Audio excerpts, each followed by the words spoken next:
Good afternoon students. आज का अपना टॉपिक है विद्युत प्रतिरोध। आज हम विद्युत प्रतिरोध के बारे में विस्तार पूर्वक अध्ययन करेंगे। चैप्टर नंबर है 3 विद्युत धारा और ये है पार्ट नंबर 9। सबसे पहले विद्युत प्रतिरोध की परिभाषा। किसी चालक से प्रवाहित आवेश के मार्ग में उत्पन्न बाधा या रुकावट को विद्युत प्रतिरोध कहते हैं। किसी चालक से प्रवाहित आवेश के मार्ग में उत्पन्न बाधा या रुकावट को विद्युत प्रतिरोध कहते हैं। विद्युत प्रतिरोध का मात्रक ओम होता है।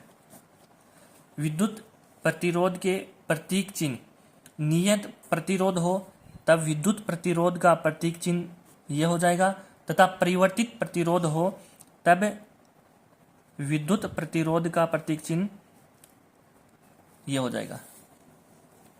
अब प्रतिरोध दो प्रकार के होते हैं, ओमीय प्रतिरोध तथा अनओमीय प्रतिरोध। प्रतिरोध दो प्रकार के होते हैं, ओमीय प्रतिरोध तथा अनओमीय प्रतिरोध। ओमीय प्रतिरोध वे प्रतिरोध जो ओम के नियम का पालन करते हैं ओमीय प्रतिरोध कहलाते हैं, तथा जो ओम के नियम का पालन नहीं करते अनओमीय प्रतिरोध कहलाते हैं। ओमीय प्रतिरोध वे प्रतिरोध जो ओम के नियम का पालन करते हैं ओमीय प्रतिरोध कहलाते हैं। इसके लिए V/I का मान नियत रहता है। एग्जाम्पल चांदी, तांबा, नाइक्रोम आदि से बने प्रतिरोध ओमीय प्रतिरोध कहलाते हैं। अनओमीय प्रतिरोध वे प्रतिरोध जो ओम के नियम का पालन नहीं करते अनओमीय प्रतिरोध कहलाते हैं। इनके लिए V/I का मान नियत नहीं रहता है। VI का ग्राफ सरल रेखा के रूप में न होकर वक्र रूप में होता है। सरल रेखा के रूप में न होकर वक्र रूप में रहता है। एग्जाम्पल हो गया अर्धचालक, डायोड, ट्रांजिस्टर तथा विद्युत अपघटनी द्रव्य। अर्धचालक, डायोड, ट्रांजिस्टर, विद्युत अपघटनी द्रव्य, इनके लिए V/I का मान नियत नहीं रहता तथा VI का ग्राफ वक्र रूप में होता है। जैसे किसी चालक के सिरों पर विभवांतर लगाने पर धारा बढ़ती है जिससे चालक तार गर्म हो जाता है, जिससे प्रतिरोध का मान बदल जाता है।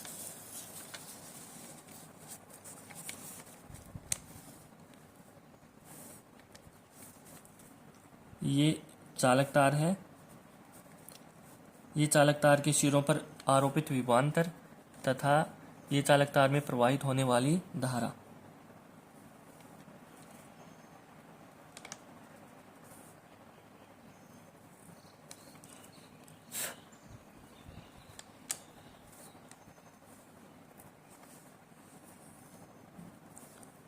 V/I का मान नियत नहीं रहता है, का मान नियत नहीं रहता है। O से लेकर A तक V/I का मान नियत, लेकिन बाद में V/I का मान नियत नहीं रहता है। ये वक्र रेखा के रूप में हो जाता है। प्रतिरोध का मान अनियमित हो जाता है। किसी चालक के सिरों पर अधिक विभवांतर लगाने पर धारा बढ़ती है जिससे चालक तार गर्म हो जाता है, जिससे प्रतिरोध बदल जाता है। नेक्स्ट पॉइंट है विभवांतर के साथ धारा में परिवर्तन विभवांतर के चिन्ह पर निर्भर करता है। डायोड के लिए PN संधि डायोड के अग्र बायस व पश्च बायस के लिए प्रतिरोध भिन्न भिन्न प्राप्त होता है। अग्र बायस के लिए अलग प्रतिरोध प्राप्त होता है और पश्च बायस के लिए अलग प्रतिरोध प्राप्त होता है। VI ग्राफ ये है डायोड के लिए, तो अग्र बायस के अंदर VI ग्राफ ये प्राप्त होता है और पश्च बायस के लिए VI ग्राफ अलग प्राप्त होता है। तो ये ओम के नियम का पालन नहीं करते। VI वक्र रूप में होता है अब है प्रयोगशाला में प्रयुक्त प्रतिरोध। प्रयोगशाला में दो प्रकार के प्रतिरोध उपयोग में लिए जाते हैं। पहला है तार आबद्ध और दूसरा है कार्बन प्रतिरोध। तो सबसे पहले तार आबद्ध प्रतिरोध। वे प्रतिरोध जिनकी प्रतिरोधकता पर ताप का नगण्य प्रभाव हो तार आबद्ध प्रतिरोधक कहलाते हैं। वे प्रतिरोध जिनकी प्रतिरोधकता पर ताप का नगण्य प्रभाव हो तार आबद्ध प्रतिरोधक कहलाते हैं। ये मिश्र धातुओं जैसे नाइक्रोम मैग्नीज आदि से बने होते हैं। ऐसे प्रतिरोध जिन पर ताप का प्रभाव नहीं पड़ता है तार आबद्ध प्रतिरोध कहलाते हैं। अब है कार्बन प्रतिरोध। कार्बन प्रतिरोध कार्बन से बने होते हैं। कार्बन प्रतिरोध एवं वर्ण कोड। कार्बन प्रतिरोध कार्बन के बने होते हैं। इनकी परास अधिक होती है। इनकी परास बहुत अधिक होती है।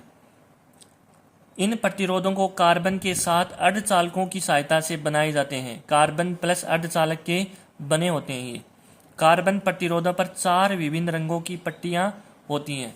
कार्बन प्रतिरोध पर 4 विभिन्न रंगों की पट्टियां होती हैं। ये देखो कार्बन प्रतिरोध है, इसके ऊपर 4 विभिन्न रंगों की पट्टियां होती हैं। तो पहली पट्टी को बोलते हैं प्रथम सार्थक अंक पट्टिका, दूसरी पट्टी को बोलते हैं द्वितीय सार्थक अंक पट्टिका, तृतीय को बोलते हैं गुणक पट्टिका, चौथी पट्टी को बोलते हैं सहायता पट्टिका। तो पहली और दूसरी पट्टी प्रतिरोध के मान के प्रथम 2 अंकों को बताती है। जैसे R का मान है 47 × 10⁻³ प्लस माइनस का 5%। तो प्रतिरोध के प्रथम 2 अंकों को 1 और 2 प्रथम तथा द्वितीय पट्टिका बताती है। यहाँ पर देखो प्रतिरोध का एग्जाम्पल दिया है। R बराबर है 47 × 10⁻³ प्लस माइनस 5% और साथ में ये है ओम। तो प्रतिरोध के प्रथम 2 अंक क्या है यहाँ पर 4 और 7। ये पहली पट्टी तथा द्वितीय पट्टी बताएगी। तो पहली और दूसरी पट्टी प्रतिरोध के मान के प्रथम 2 अंकों को बताती है। प्रतिरोध के मान के प्रथम 2 अंकों को बताती है। प्रतिरोध के मान के प्रथम 2 अंक। प्रतिरोध का मान ये है पूरा। तो प्रतिरोध के मान के प्रथम 2 अंक पहला और दूसरा पहली पट्टी तथा दूसरी पट्टी बताती है। तीसरी पट्टी 10 की घात के रूप में गुणक को देखो 10 की घात के रूप में गुणक को, यहाँ पर 10 की घात कितनी है 3, तो यह कौन बताएगा गुणक।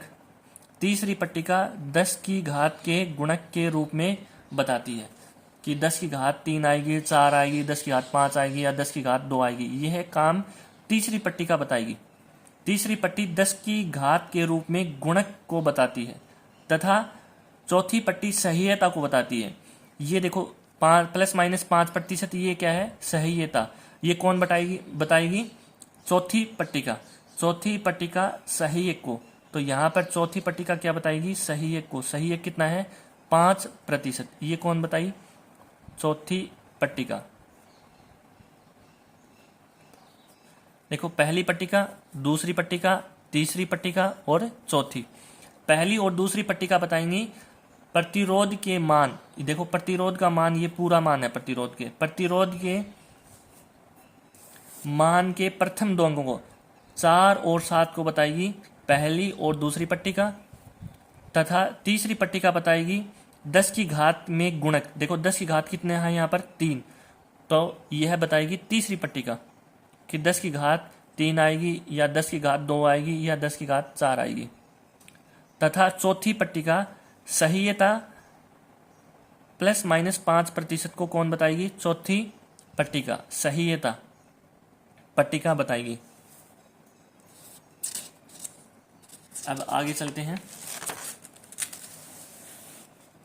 यह है द्वितीयक सार्थक अंक, प्रथम सार्थक अंक, गुणक और सहीयता। कार्बन प्रतिरोध। कार्बन प्रतिरोध। कार्बन प्रतिरोध।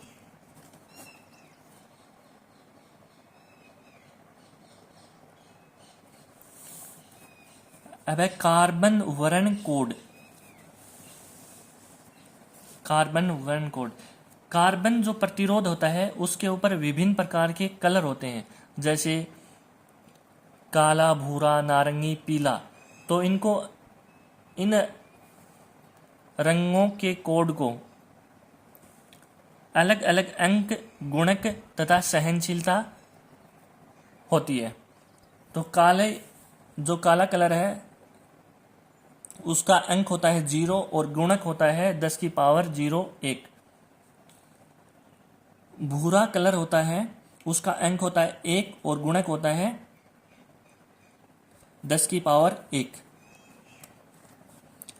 लाल जो कलर होता है उसका अंक होता है 2 और गुणक होता है 10⁻2। ऐसे ही पीला जो कलर होता है उसका अंक होता है 4, गुणक होता है 10⁻4। इसको अपन एक उदाहरण से समझते हैं। जैसे अपने पास में ये कार्बन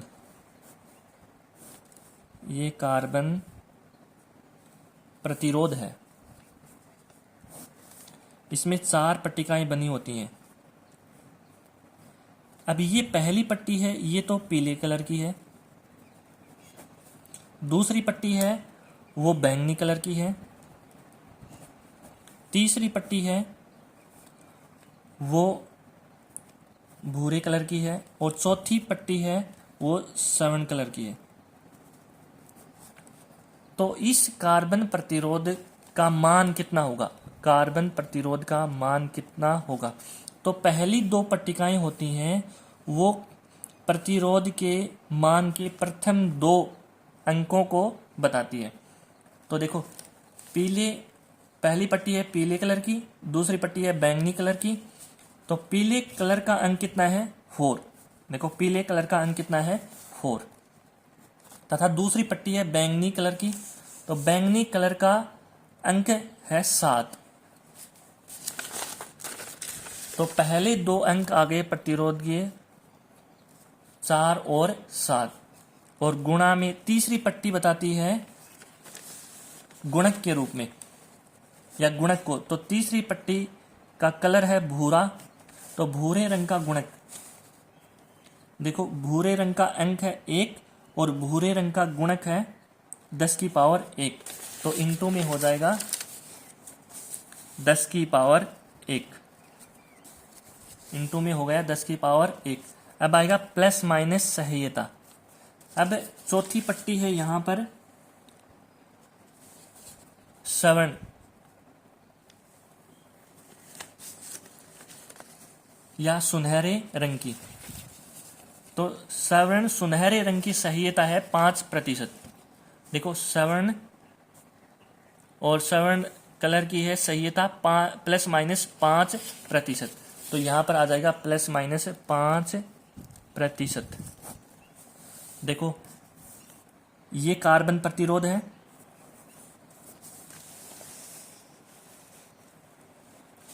देखो, ये कार्बन प्रतिरोध है। पहली जो पट्टिका है वो पीले रंग की है, दूसरी पट्टिका है वो बैंगनी रंग की है, तीसरी पट्टिका है भूरे रंग की है, चौथी पट्टिका है स्वर्ण रंग की या सुनहरे रंग की। किसी कार्बन प्रतिरोध पर पीला, बैंगनी, भूरा तथा स्वर्ण रंग की पट्टिकाएं हैं। प्रतिरोध R का मान ज्ञात करो। तो पहले 2 रंग प्रतिरोध के अंक को प्रदर्शित करते हैं, प्रतिरोध के मान के प्रथम 2 अंक को। तो पीले रंग का अंक होता है 4 और भूरे रंग का अंक होता है 7। तो पहले 2 अंक आ गए 4 और 7। इनटू में आ जाएगा गुणक। तीसरी जो पट्टिका होती है वो गुणक को बताती है। ये देखो, बैंगनी रंग का होता है 7, कलर कोड होता है बैंगनी रंग का 7। ये है तीसरी पट्टिका। पहली और दूसरी पट्टिका प्रतिरोध के मान के प्रथम 2 अंक। तो पीले रंग का कलर कोड है 4, बैंगनी रंग का कलर कोड है 7। तो पहले 2 अंक आ गए 4 और 7 इंटू गुणक को बताएगा भूरा रंग यहाँ पर, और भूरे रंग का गुणक होता है 10⁻1। तो गुणा में आ जाएगा 10⁻1। चौथी पट्टिका बताएगी सहायता को। तो सुनहरे रंग की या स्वर्ण रंग की सहायता,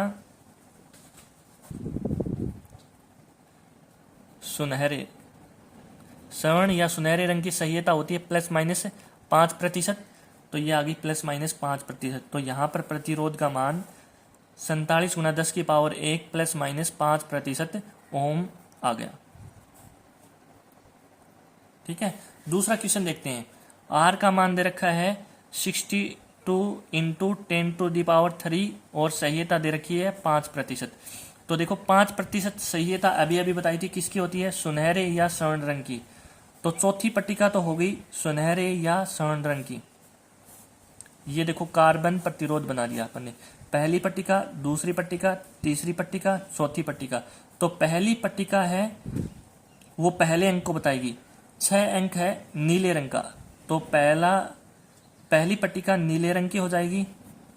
दूसरी पट्टिका बताएगी दूसरे अंक को, दूसरा अंक है यहाँ पर 2, तो दूसरा अंक 2 है लाल रंग का। गुणक बताएगा तीसरी पट्टिका को, तो यहाँ गुणक है 10⁻3, तो 10⁻3 होती है नारंगी रंग का गुणक, नारंगी रंग का गुणक, तो ये आ गया नारंगी।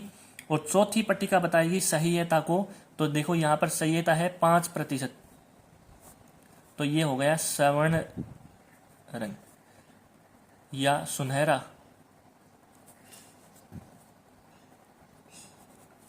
देखो अब की बार प्रतिरोध का मान दे दिया और प्रतिरोध के कलर कोड पूछ लिए, वर्ण कोड, कलर कोड। तो ऐसे रंग का प्रतिरोध होगा। कार्बन वर्ण कोड सारणी आपको याद करनी होगी, तभी अपन प्रतिरोध के बारे में पता लगा सकते हैं। कार्बन वर्ण कोड सारणी आपको याद करनी होगी, तभी अपन प्रतिरोध का मान निकाल सकते हैं। देखो यहाँ पर 6 है, तो पता होना चाहिए अपने को 6 अंक कौन से कलर का है। तो नीले रंग का अंक है 6, लाल रंग का अंक है 2, तो दूसरा अंक 2 है, तो दूसरी पट्टिका होगी लाल। पहला अंक है 6, तो पहली पट्टी होगी नीले रंग की। तीसरा जो गुणक है वो 10⁻3 है, तो ये हो गई तीसरी पट्टिका नारंगी रंग की, क्योंकि नारंगी रंग का गुणक होता है 10⁻3। चौथी पट्टिका हो गई स्वर्ण रंग या सुनहरे रंग की, क्योंकि इसकी सहायता होती है 5%। ऐसे आपको सारणी याद रखनी होगी। Thank you for watching this video.